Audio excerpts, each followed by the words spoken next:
నమస్కారం, నేను మెస్సియస్. తెలంగాణ రాష్ట్రంలో ఉచిత విద్యుత్ అమలవుతుంది. దీనికోసము ప్రతి నెల విద్యుత్ సిబ్బంది జీరో బిల్లులను అందించడం కూడా జరుగుతుంది. అయితే ఇక్కడ ఉచిత విద్యుత్ జీరో బిల్లులు వచ్చిన వారు అలర్ట్గా ఉండాలి. కారణం ఏంటి అంటే ఒక్కొక్క నెలలో మీకు ఫ్రీ విద్యుత్ రావడం లేదు. దీనికి కారణం ఏంటి అంటే ఇక్కడ 200 యూనిట్ల లోపు విద్యుత్ను వినియోగిస్తేనే గవర్నమెంట్ ఈ ఫ్రీ విద్యుత్ను అందించడం అనేది జరుగుతుంది, మీకు జీరో బిల్లులు రావడం అనేది జరుగుతుంది.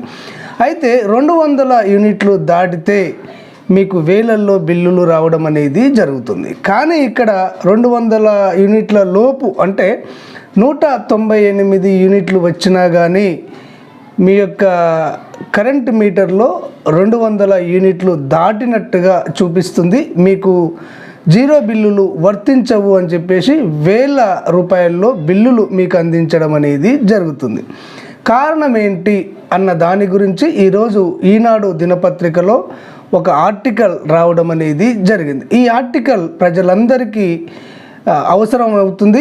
ఉచిత విద్యుత్ కోసము తగిన జాగ్రత్తలు తీసుకోవాల్సిన అవసరం అనేది ఉంది అని భావించి ఆర్టికల్లో పేర్కొన్నటువంటి విషయాలను ఈరోజు మీకు ఈ వీడియో ద్వారా అందించడం అనేది జరుగుతుంది.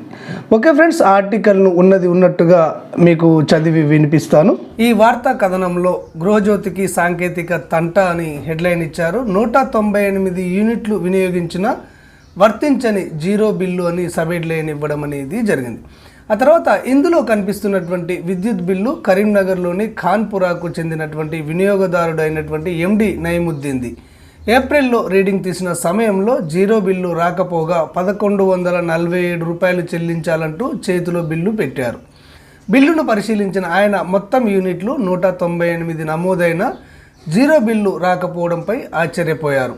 సాఫ్ట్వేర్ 204 యూనిట్లుగా తీసుకుంది. గృహజ్యోతికి 200 యూనిట్ల లోపు వస్తేనే జీరో బిల్లు వస్తుంది. ఈయనకు మార్చిలో గృహజ్యోతి కింద వచ్చినటువంటి 720 మాఫీ చూపుతూ జీరో బిల్లు రావడం అనేది జరిగింది. ఇక తర్వాత వినియోగదారులు వాడుతున్నటువంటి విద్యుత్తును ప్రతి నెల 3వ తేదీ నుంచి ఇంటింటికి తిరిగి 27వ తేదీ నాటికి బిల్లింగ్ను పూర్తి చేయడం సిబ్బంది యొక్క విధి. ఒక్కొక్కసారి ఇంటికి ఆలస్యంగా వెళ్ళడం లేదా నిర్దేశించిన సమయం కంటే ముందు వెళ్ళడం జరిగేది. రీడింగ్ ఆలస్యంగా తీయడంతో యూనిట్లు పెరిగి స్లాబ్ మారి నష్టపోయామంటూ అధికారుల వద్దకు పరుగు తీసేవారు. ఈ సమస్యను విద్యుత్ నియంత్రణ సంస్థ ఈఆర్సీ దృష్టికి తీసుకువెళ్లడంతో వినియోగదారులు నష్టపోకుండా సాఫ్ట్వేర్ను తయారు చేయాలని ఈఆర్సీ ఆదేశించడం అనేది జరిగింది.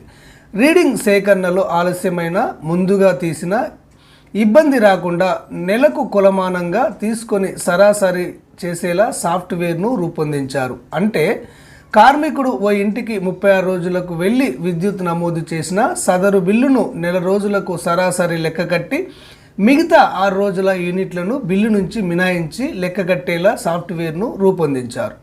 స్లాబ్లో తేడా రాకపోవడంతో వినియోగదారులకు ప్రయోజనంగా మారింది. కానీ ఇప్పుడు అదే సాఫ్ట్వేర్ ప్రభుత్వం 200 యూనిట్ల లోపు ఉచిత విద్యుత్కు ఆటంకంగా మారింది. నయీముద్దీన్ విద్యుత్ బిల్లును పరిశీలిస్తే మార్చి 11న రీడింగ్ నమోదు చేసిన స్పాట్ బిల్లింగ్ కార్మికుడు ఏప్రిల్ 10వ తేదీన మళ్ళీ తీశాడు. 198 యూనిట్లు వచ్చింది. ఈ రీడింగ్ సాధారణ లెక్కల ప్రకారం చూస్తే 30 రోజులకు తీసినట్లే. ఇందులో పెద్ద సమస్య ఉండకపోవచ్చు. కానీ కంప్యూటర్ తన పని తాను చేసుకుంటూ ఏప్రిల్ 11 వరకు లెక్కగట్టి 204.60 యూనిట్లుగా లెక్క తేల్చింది. ఉచిత విద్యుత్ నిబంధనకు కావలసినటువంటి 200 యూనిట్లు దాటి 4 యూనిట్లు ఎక్కువగా వాడుకున్నట్లు నిర్ధారించి గృహజ్యోతి లబ్ధిదారుల జాబితా నుంచి పక్కకు నెట్టేసింది అని చెప్పేసి ఈ కథనంలో పేర్కొనడం అనేది జరిగింది.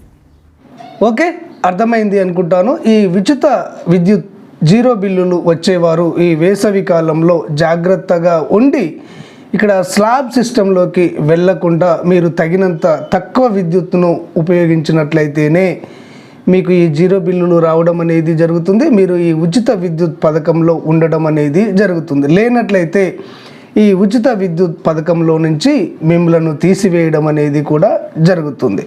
ఈ ఉచిత విద్యుత్ కానివ్వండి లేదా ఇతర సంక్షేమ పథకాలకు కానివ్వండి ఎలాంటి ప్రజలకు ఉపయోగపడేటువంటి లేటెస్ట్ అప్డేట్ వచ్చినా కానీ అంతర్నేత్ర వాటిని మీకు చేరవేస్తుంది. ఈ సమాచారం మీకు వెంటనే తెలియాలి అంటే, మీ మొబైల్లో రావాలి అంటే తప్పకుండా అంతర్నేత్ర ఛానల్ను సబ్స్క్రైబ్ చేసుకోండి. ధన్యవాదాలు.